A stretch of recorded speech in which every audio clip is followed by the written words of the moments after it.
My best friend of 15 years went no contact unexpectedly. 5 years later, she wants to talk. So my best friend of 15 years went no contact with me 5 years ago. We are supposed to reconnect, but I'm feeling unsure. She was the most emotionally intelligent, loyal, communicative person that I knew. We'd been like sisters and stayed in touch no matter the distance.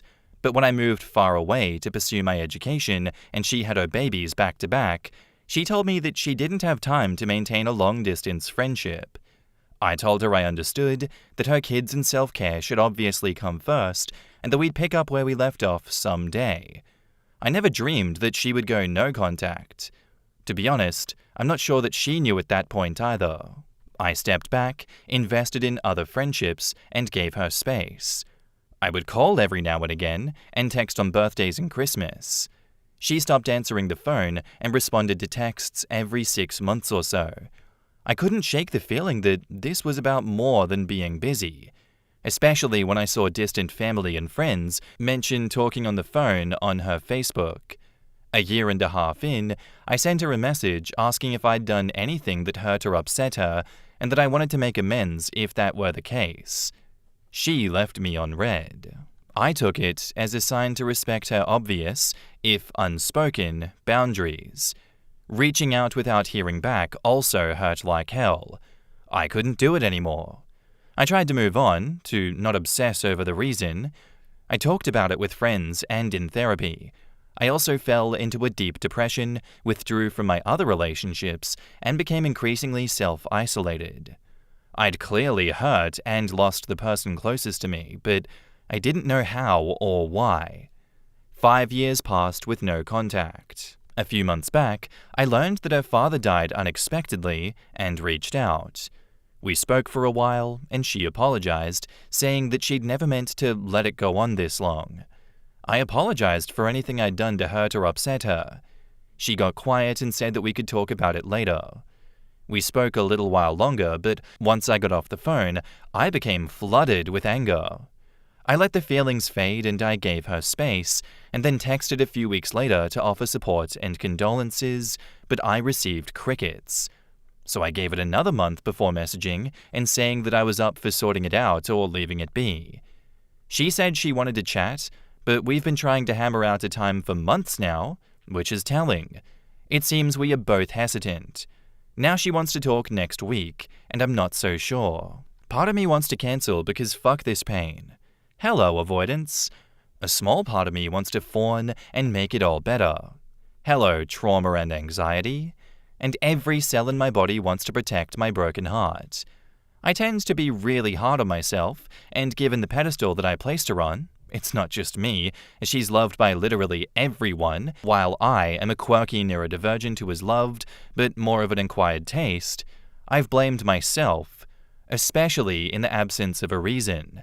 But in reality, I feel that this was a fucked up way to treat a best friend, and that isn't all my fault like my brain and lingering trauma would like me to believe. I need advice on how to approach this. Part of me wants to meet with her, even though my nervous system wants to flee. Part of me wants to heal this rift now, in case we never get the chance to. Logically, I know that I should hear her out, but I'm just so damned hurt and angry. I don't even know whether to express that to her before or after she says her piece. I know that I need to make space for both of our feelings and grievances, but how? I missed her so much, but I gave up on her a long time ago. I don't know how to move past this. To be honest, I'm not even sure I want to. Is talking to or trying to make amends with someone who ghosted me for 5 years even worth it, if only to find out why? In the comments, To Work I Go says, "You deserve to know the reason. You can make a decision about your future relationship then." I had the same situation with a very close friend who suddenly disappeared. They came back more than a year later pretending that nothing happened. When I called them out on it, they gaslit me. Not always worth it. But OP's ex-BFF is clearly hinting that there was a definitive reason that she cut her off. I don't think she's going to gaslight her and pretend that nothing is wrong, because she's already hinting that something is definitely wrong. Tea Leaves and Bees says, "I would meet, hear her out, and then take some time to process. 5 years is a very long time to go without talking, especially if it was something that bothered her. She didn't air the problem when it happened and let it fester. Hear her out, but stay reserved until you know why. And OP says, I want to hear her say her piece, but I think I need to give her a piece of my mind first. User ID replies to OP, I think you need to hear her out first if you want to know what happened. Then let her know how much she upset you. Once you have cleared the air, then decide how you want to pick things up.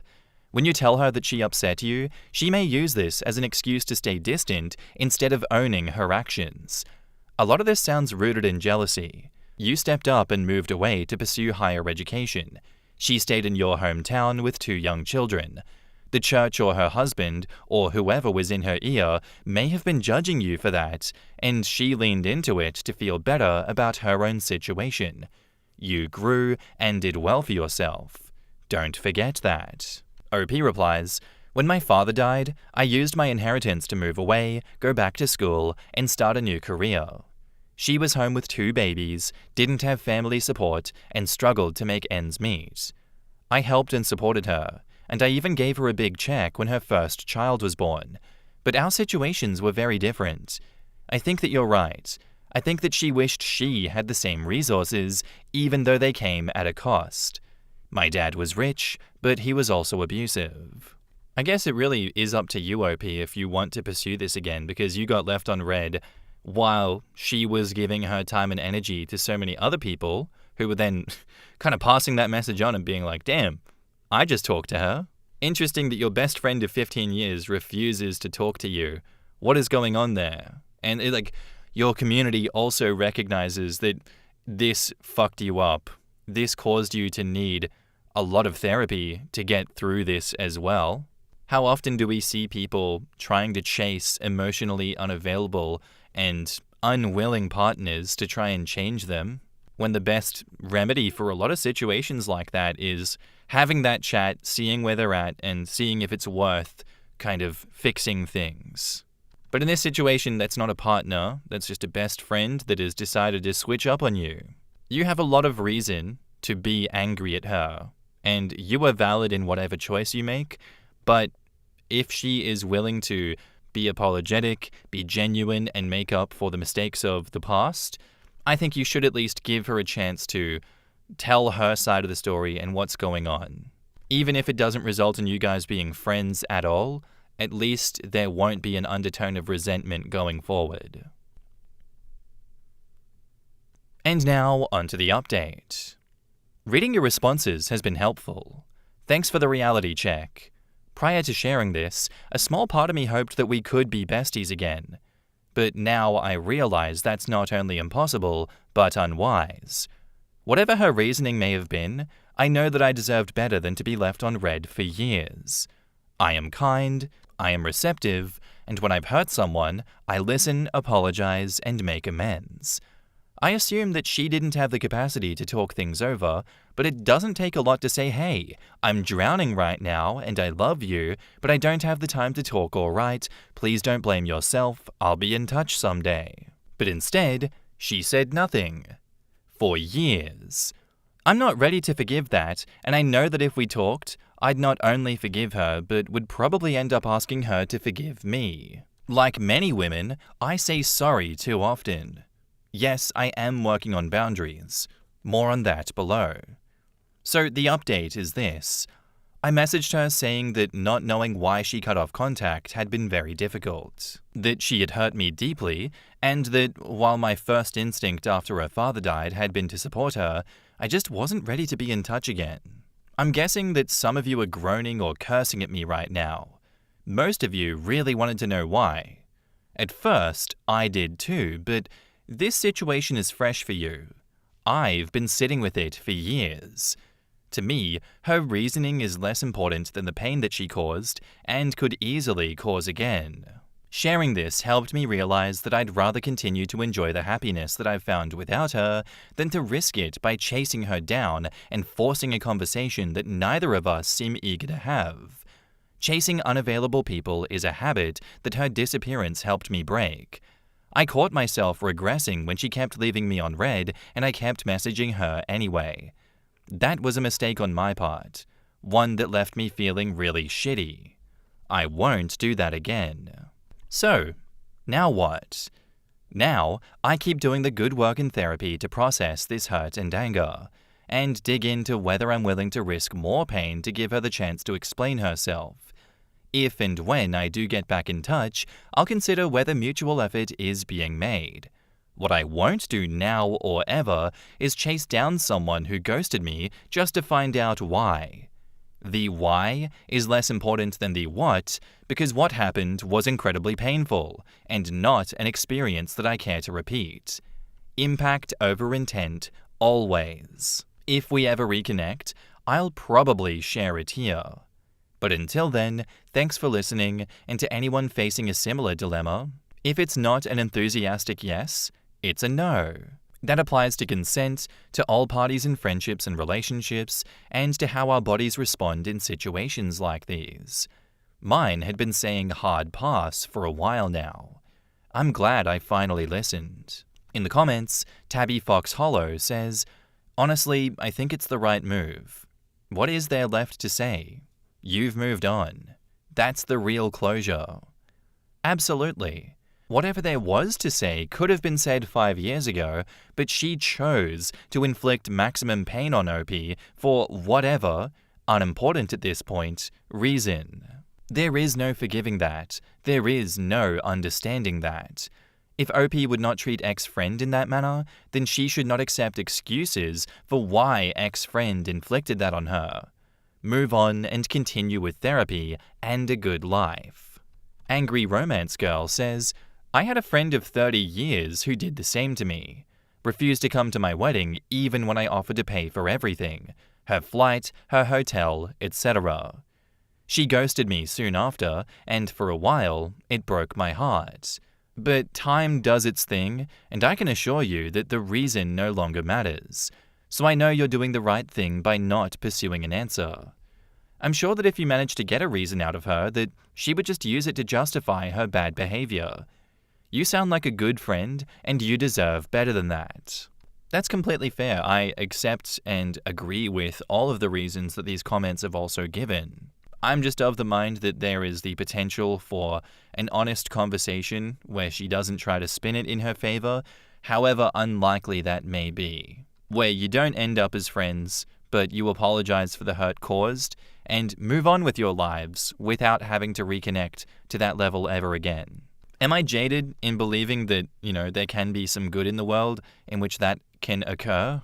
Because I don't know, I kind of felt like I related to OP there, where I will hold on to just the sadness of situations like these. And the time to ever have an honest conversation about these kinds of conflicts passes and it becomes too late, and then I am left with the regret of what if in the future. That's more just a thought exercise for me than anything, but yeah. I'm happy for OP regardless of how this has turned out. I'm glad that she is choosing her peace and her boundaries. If she felt that that conversation wouldn't have meant anything to her anyway, that's completely fine. That's valid. Thank you for the story, OP. Thank you for the update. Keep choosing yourself and putting yourself first.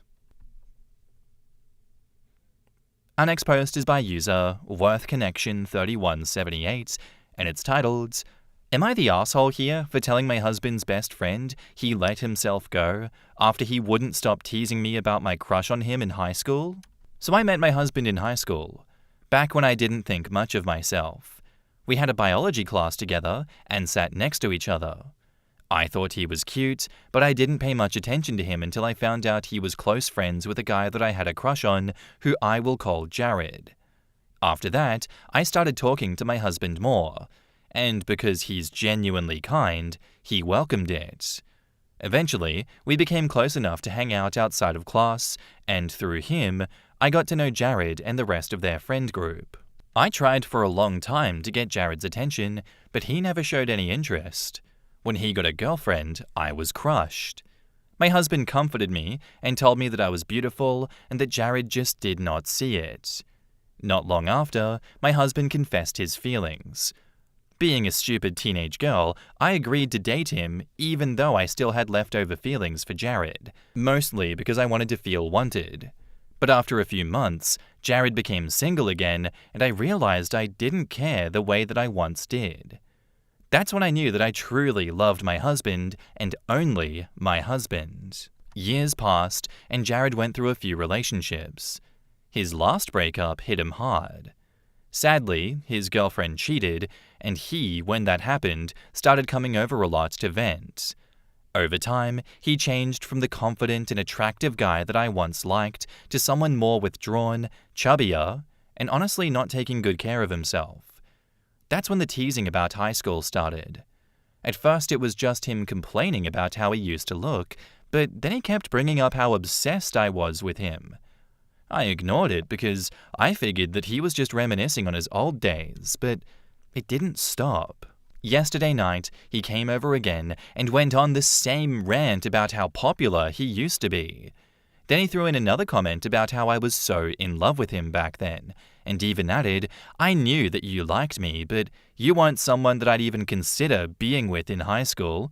No offense." Okay, fuck you, Jared. Get out of my house if you feel that way, buddy. Oh my god, I can't deal with peaked in high school people. What is wrong with him? It was insulting, and even my husband looked uncomfortable. I was tipsy and fed up, so I snapped and said, "It doesn't matter whether you don't even look as good as you did in high school. I don't care if I was never your type, because you're definitely not mine anymore." He looked shocked.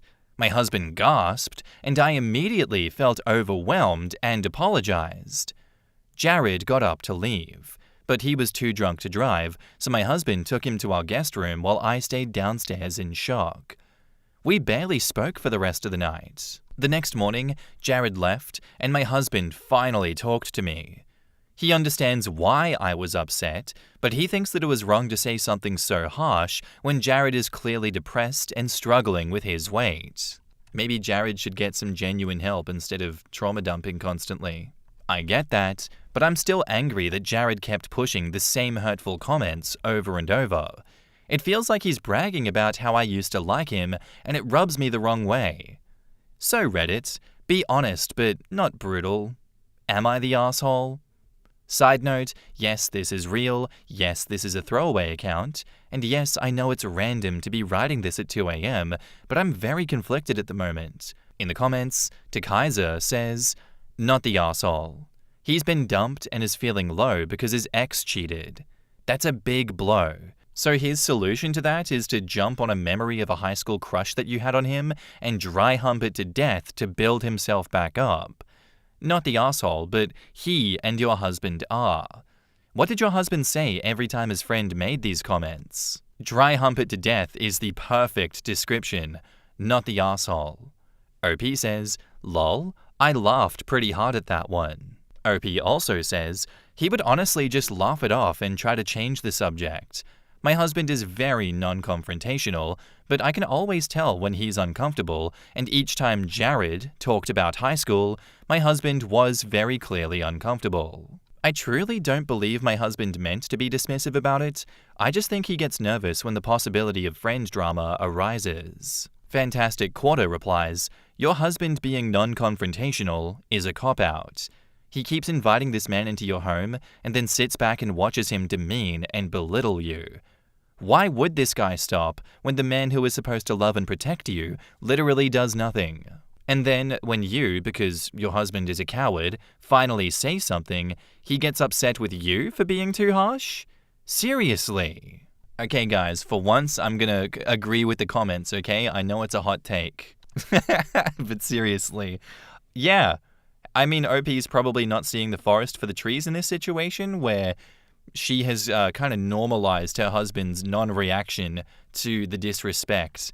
Because I kind of felt weird about her being all in shell shock after standing up for herself. She kind of acted like she got hit by a flashbang grenade when she just gave some pushback to this guy being an asshole towards her. And then this odd feeling that she had in her chest was only supported by her husband being like, "You know, sometimes he crosses the line, but you really gotta let him disrespect you. Like, you're a good little carpet that gets walked all over. You need to remember your place." Okay, like, I tolerate disrespect towards my wife in this house.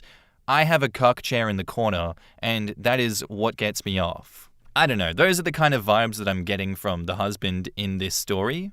I agree with the comments. The husband and Jared are seriously messed up in the head for continuing this disrespect towards OP. OP was completely justified in standing up to him. If her husband truly cared about her, he would go to bat for her, but he's not. So maybe it's time to have a serious conversation. This is not divorce-worthy. Let me just put that out there. If it continues from this point, maybe it becomes divorce-worthy, but this singular incident is not. This is a bump in the road that you guys can figure out. But it's time for him to finally grow a spine and put some serious boundaries between you two and Jared. And now, on to the update. Hey peps, I woke up today to a lot of comments, and even though it was a bit overwhelming, I read all of them, and I mean all. A lot of people had negative things to say about my husband, which honestly hurt, because I didn't think that I painted him in a bad light. Somehow, he is being more attacked than Jared is. Yes, because he deserves to be. What are we talking about here? Now, before I get into the mini update, I've seen other posters add context and respond to common comments, so I'm going to do the same. This will be long, bear with me guys. 1. My husband is not a terrible person. I still love him despite everything I mentioned, and despite what I'm going to mention in the update. He is not weak or a beta like some people said. He just struggles to confront situations like this directly. Jared has been his best friend since 5th grade. That is not a bond that breaks easily. They went to the same elementary school, high school, and university. They are basically brothers. My husband is not sucking up to Jared because he thinks Jared is better than him. If Jared weren't in such a low place, my husband would have been much harsher. I also don't think my husband is perfect. He's done messed up things in the past, but so have I. And I believe that people can change. 2. I do not have feelings for Jared. That ended years ago. And no, if Jared had stayed in shape, I still wouldn't have feelings for him. I stopped liking him during our first year of university. We went to the same school, and he still looked the same as he did in high school. So it wasn't his appearance that changed things. He broke up with his girlfriend, and I realized I didn't care anymore. The old me would have been excited and tried to shoot my shot, but instead, I felt nothing. I love my husband, and only my husband. Jared is not an option for me in any way. 3. Some people suggested that Jared might have feelings for me, which is possible. He has made comments about my appearance before. I worked hard to glow up during my final year of high school because I wanted to improve myself before university. When my husband and I met up with Jared for the first time after that, Jared told me that I looked very different. He meant it as a compliment. My husband agreed because he thought that Jared was just stating the obvious, not flirting. 4. Divorce is not an option for me. I am very religious and I take my vows seriously. They are not something that I would throw away over this situation. Divorce is not always the solution, so before you comment divorce, remember that we are real people who have real history, and it's a lot harder to divorce someone than you think it is. Now for the actual update. So I didn't show my husband the post, even though many people suggested it. A lot of the comments felt sexist and harsh towards him, and I don't want to expose him to that. But after reading everything, I did want to talk to him about his inability to stand up for me. He told me he didn't want to isolate Jared right now. I didn't know this before, but according to my husband, Jared became a bit suicidal after his breakup with his girlfriend, and my husband was the only one who could pull him out of that downward spiral. I felt sympathy for Jared, and I told my husband that, but after reading so many comments, I realized that doesn't excuse Jared's behavior, so I pushed for more answers. I also asked my husband if it made him uncomfortable when Jared constantly brought up high school. My husband paused, and I immediately knew that he was holding something back. I kept pushing until he finally told me something that I never thought I would hear. During our first year of university, Jared started mentioning me more and more during private conversations with my husband. My husband felt proud of dating me and kept saying things like he had invested in me. Oh, yucky. What do you mean by that, bro? That already hurt, but it got worse. He admitted that he used to brag about my body and looks to Jared, showing him pictures of me dressed up for date nights, and then it escalated. Jared ended up seeing a picture of me with no clothes on, something meant only for my husband. Ooh, Opie, we have entered serious marital counseling territory. According to him, it was an accident because he was scrolling through his photo album and the picture popped up. My husband said that when Jared started bringing up high school, he was scared that Jared might bring up what happened in university and that I would be furious. And rightfully so. I am disgusted knowing that Jared has seen me like that. It makes all of his comments about me so much worse. My husband is at work right now, which is why I have time to write this. I'm still processing everything, and I feel completely lost. I didn't want him to be late for work, so we weren't able to talk much. Knowing him, he's probably at work stressing right now about me knowing the truth.